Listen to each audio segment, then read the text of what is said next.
Sans transition, on reste en studio pour terminer avec ce sujet. Cabinet Fofana, là-dessus, est-ce qu'il faut prendre ce risque aussi, comme je l'ai posé tout à l'heure à Emmanuel, la même question? Non, mais si légalement il est possible pour le garde des Sceaux de faire assister ces détenus, plutôt les accusés et les témoins et toutes les parties Là, nous parlons de combien d'avocats là? Oui, toutes parties confondues. C'est une pléiade d'avocats. Et vous voyez, non seulement... ça doit être au-delà de 20, je crois. Oui, d'une quarantaine d'avocats. Oui, donc ça vous fait allez plusieurs appeler dizaines, 40 avocats à commettre d'office? Parce que, comme je disais tantôt, légalement, c'est possible. Okay. Mais d'un point de vue techniquement, je ne vois pas comment est-ce que tout ça va se passer. Parce que ça va prendre non seulement un coup, le procès va prendre un coup en termes de timing, mais en termes d'opérationnalisation, c'est compliqué. Vous imaginez un Paul Yomba qui est avec Toumba depuis des années. Vous voyez, par exemple, beaucoup de spécialistes disent que l'impréparation qu'il y a eu dans la défense de Moussa Dadis Camara est aussi due au fait qu'il ait changé d'avocat entre-temps. Vous imaginez comment tout ça est possible? Je crois que il faut que, à ce niveau-là, moi je pense qu'il ne faudrait pas faire impliquer les acteurs comme l'Union européenne. C'est un procès national.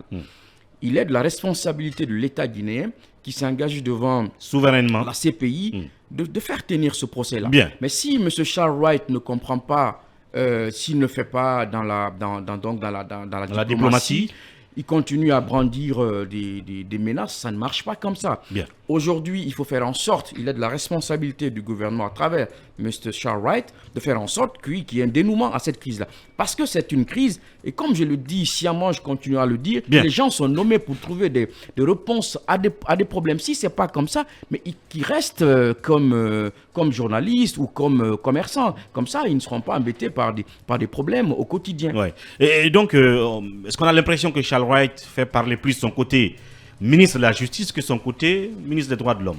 Non, moi je ne crois pas du tout. Vous savez, les déclarations de Charles Wright dans cette affaire ne sont pas de nature à vraiment trouver une solution au problème qui se pose. C'est vrai que la loi lui confère aujourd'hui cette possibilité de commettre des avocats, mais c'est un procès historique. Vous savez très bien combien de temps nous avons tenu, toutes les conditions qui ont été réunies dans la préparation des dossiers, des procédures. Ça a pris énormément de temps. Comment on peut décider aujourd'hui de renvoyer une quarantaine d'avocats et en commettre d'autres? Combien de temps cela va prendre pour essayer un peu de s'accommoder au dossier? C'est un procès historique que la Guinée est en train de réussir aujourd'hui, que beaucoup ne pensaient pas en réalité qu'on pouvait réussir. C'est un travail qui a été déjà fait.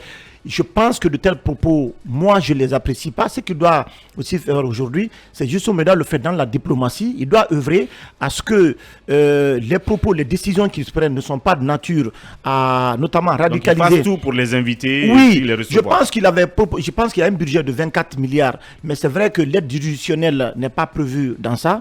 Mais puisque les institutions qui ont décidé d'accompagner la Guinée peut-être pourront mettre un peu d'argent pour que le dossier puisse avancer, il faut essayer d'aller sur plusieurs leviers, mais je ne suis pas pour la radicalisation, je ne suis pas pour les discours va-t-en-guerre. Et le ministre de la Justice, à mon avis, doit vraiment entendre raison. Oui, Emmanuel.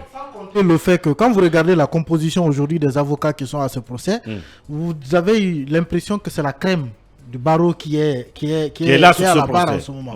Donc, vous retirez 40 d'entre eux. Déjà, il vous faudra des problèmes pour trouver 40 autres avocats. Mais surtout 40 avocats de qualité pour défendre un dossier aussi important. Parce que c'est la qualité qu'on a là au barreau en ce moment. S'il faut remplacer cela, c'est comme si on vous demandait de mettre l'équipe B du Suivi national contre le Brésil. Bien, voilà. Alors, Mamadou Diambaldé.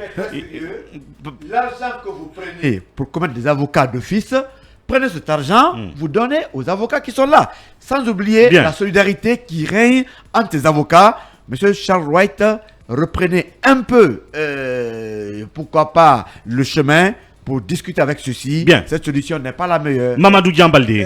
Peut-être Mamadou, il précise, c'est que les avocats dans leur lettre du 17 mai ont deux revendications. Le réaménagement de la salle pour que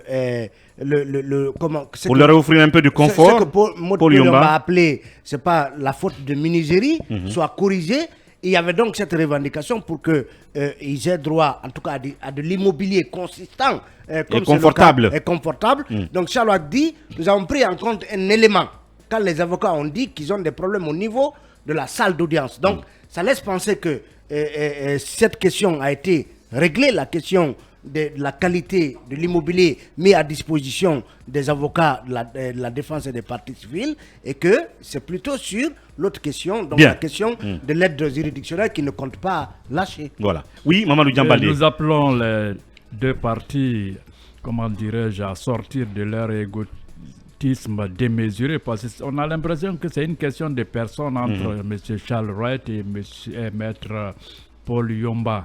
En Guinée, c'est ça, c'est le nivellement par le bas. Bien. Il faut prendre la hauteur. Ce procès est historique. On ne cesserait jamais de le dire. Ils n'ont qu'à revenir se comprendre. Si l'État a un peu de sous pour ses avocats, parce que c'est le fric, ils ne sont pas comme les journalistes qui se battent pour des causes perdues. Donc, nous les appelons vraiment à mettre balle à terre. Bien, merci beaucoup Mamadou Diambaldé.